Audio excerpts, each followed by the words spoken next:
जंगल को कोई फर्क नहीं पड़ता कि आप जीते हैं या मरते हैं। लियो के लिए यह बिना दीवारों का एक जेल बन गया था। जहां भी वो देखता उसे हरे रंग की घुटन भरी दीवारें, मोटी बेलें और पुराने पेड़ सूरज को ढकते हुए दिखते। हवा भारी थी, हर सांस लेना मुश्किल था। वो बस एक इंसान था जिसे इस विशाल बेपरवाह जंगल ने पूरा निगल लिया था। जंगल का संगीत अब खतरों का कोरस बन गया था।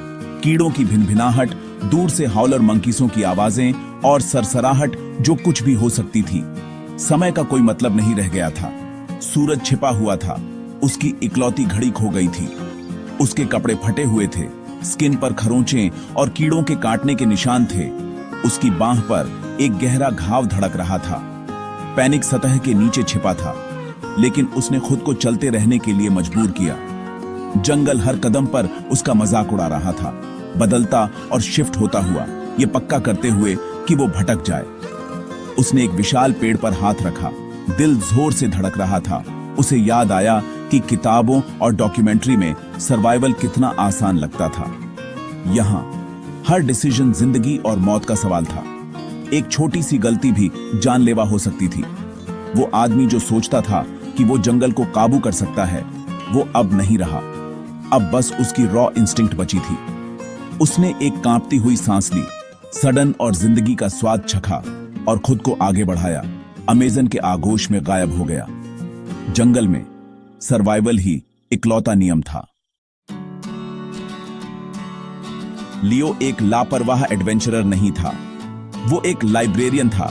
एक ऐसा आदमी जिसकी सबसे वाइल्ड जर्नीज किताबों में होती थीं।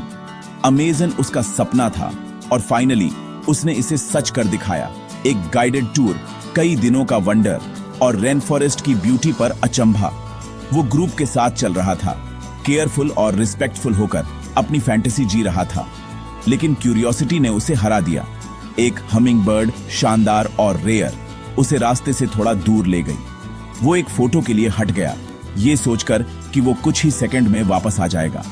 जब वो मुड़ा तो रास्ता गायब था, जंगल के एक जैसे हरे रंग में समा गया था। उसके ग्रुप की आवाजें धीमी हो गईं, उनकी जगह सन्नाटे ने ले ली।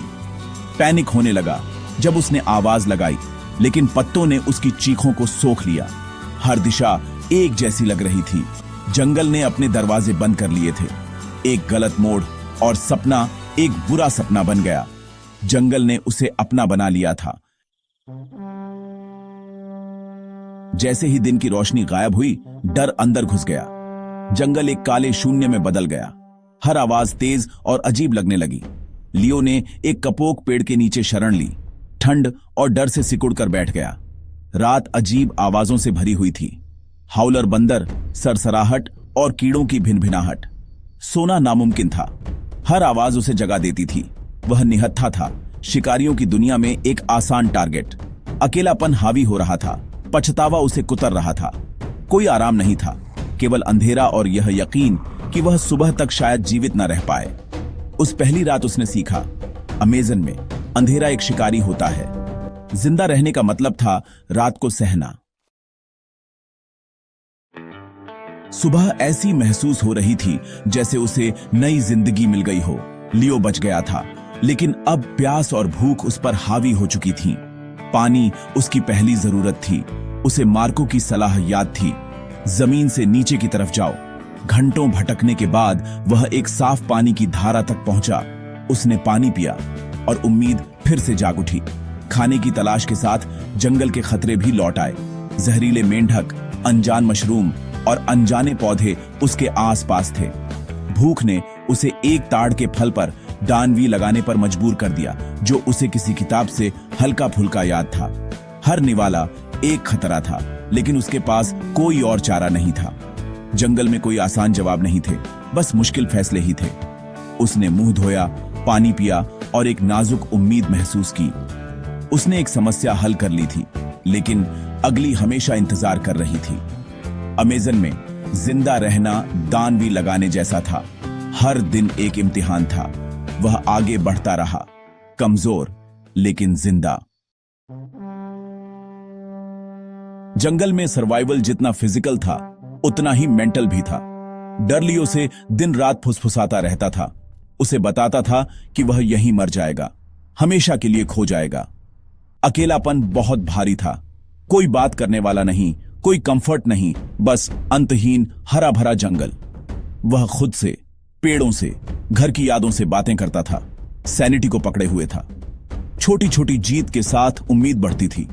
पानी, खाना, एक सुरक्षित रात, लेकिन निराशा हमेशा करीब थी। उसने अपने परिवार, अपने अपार्टमेंट को सोचा, उन यादों को एंकर के रूप में इस्तेमाल किया। डिटर्मिनेशन उसकी ढाल बन गई। उसने डर को खुद पर हावी नहीं होने दिया। इस हरी नरक में उसकी जीने की इच्छा उसका सबसे बड़ा हथियार थी। उसे एहसास हुआ कि दिमाग ही असली युद्ध क्षेत्र था। दिन एक साथ धुंधले हो गए। लियो कमजोर हो रहा था, उम्मीद खत्म हो रही थी। फिर एक नाले के पास कीचड़ में उसने उसे देखा।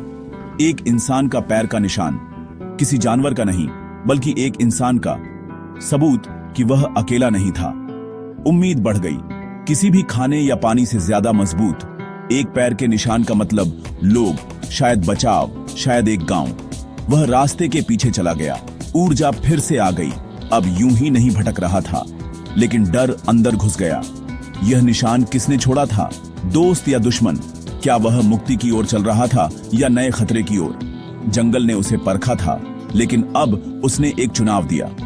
वह निशान को देखता रहा, उम्मीद और डर के बीच फंसा हुआ। यह एक नक्शा था, एक वादा और एक चेतावनी। उसने एक सांस ली और पीछे चला गया। अंत या एक नई शुरुआत आगे इंतजार कर रही थी। उन पैरों के निशानों ने लियो को एक मकसद दिया, लेकिन उसकी बॉडी जवाब दे रही थी। भूख और इन्फेक्शन ने उसे तबाह कर दिया था। उसकी बांह पर गहरा घाव सूजा हुआ और गर्म था। बुखार से हकीकत धुंधली हो गई थी। जंगल भ्रम में बदल रहा था। हर कदम दर्दनाक था। वो लड़खड़ाया, गिरा, खुद को जबरदस्ती उठाया। वो यादों और घुटन भरे प्रेजेंट के बीच भटक रहा था। आखिरकार वो एक झरने के पास गिर गया, इतना कमजोर कि हिल भी नहीं पा रहा था। जंगल की आवाजें धीमी हो गईं। उसे डर नहीं, शांति महसूस हुई। उसने हमिंग बर्ड के बारे में सोचा, जो आखिरी खूबसूरत चीज उसने देखी थी। एक आंसू उसके गाल पर बह गया। पछतावा नहीं, बल्कि आजादी। उसने अंधेरे के सामने सरेंडर कर दिया, स्ट्रगल छोड़ दिया। लड़ाई खत्म हो गई थी, जंगल जीत गया था। या उसे ऐसा लगा। कभी कभी सरेंडर ही आगे बढ़ने का एक तरीका होता है।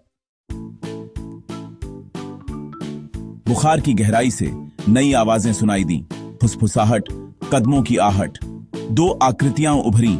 शरीर पर पेंट था, आंखें जिज्ञासु और दयालु थीं। एक लोकल ट्राइब के लोग थे। उन्होंने लियो को देखा, फिर शांति और तेजी से आगे बढ़े। वो लाचार था, लेकिन उन्होंने पानी दिया, धीरे से उठाया और एक स्ट्रेचर बनाया। जंगल से गुजरते हुए लियो ने उनके गांव की झलक देखी। सादी झोपड़ियां, धुआं, बच्चों के चेहरे। वो सुरक्षित था। झोपड़ी में एक बूढ़ी औरत ने उसके जख्म को लेप से साफ किया, उसे कड़वा शोरबा दिया। दिन बीत गए। उन्होंने उसकी देखभाल की, खाना और रहने की जगह शेयर की, बदले में कुछ नहीं मांगा। उनकी भाषा अलग थी, लेकिन उनकी दयालुता साफ थी। जिन लोगों से वो डरा था, वही उसके रक्षक थे। जंगल के बीच उसे दयालुता मिली। जंगल का असली चेहरा सिर्फ खतरा नहीं, बल्कि इंसानियत भी था। वो अपना जीवन उन्हीं का देनदार था। लियो धीरे धीरे ठीक हो गया। उस जनजाति से सीख रहा था जो जंगल के साथ तालमेल बिठाकर रहते थे। उन्होंने इसकी शक्ति का सम्मान किया, इसके रहस्यों को जाना और जीतने के बजाय समझकर जीवित रहे। एक हफ्ते बाद मार्को, उसका गाइड, आ गया, राहत और आभार से भरा हुआ। लियो ने जनजाति को धन्यवाद देने की कोशिश की, लेकिन शब्द छोटे पड़ गए। उसने विनम्र उपहार छोड़े, यह जानते हुए कि वे कभी भी उस चीज का बदला नहीं चुका सकते जो उसे मिला था। सभ्यता में लौटना अवास्तविक लगा। जंगल ने उसे बदल दिया था। उसने दुनिया को नई आंखों से देखा, विनम्र, प्रकृति की सच्ची शक्ति के प्रति जागरूक। अमेज़ेनन अब एक कल्पना नहीं था, बल्कि एक जीवित शक्ति थी जो सम्मान की मांग करती थी। वह रोमांच की तलाश में गया था, लेकिन उसे विनम्रता और ज्ञान मिला। उसने महसूस किया कि कि मानवता की ताकत प्रकृति में अपनी जगह समझने में निहित है। जंगल ने उसे लगभग मार ही डाला था, लेकिन इसने उसे जीना भी सिखाया था। अगर आपको यह सर्वाइवल स्टोरी पसंद आई हो तो लाइक करें, सब्सक्राइब करें और अपने दोस्तों के साथ शेयर करें। नीचे कमेंट में बताएं कि आपको जंगल की कौन सी बात सबसे ज्यादा प्रभावित करती है, या अगर आपके पास खुद के वाइल्ड एडवेंचर की कोई कहानी है तो जरूर साझा करें।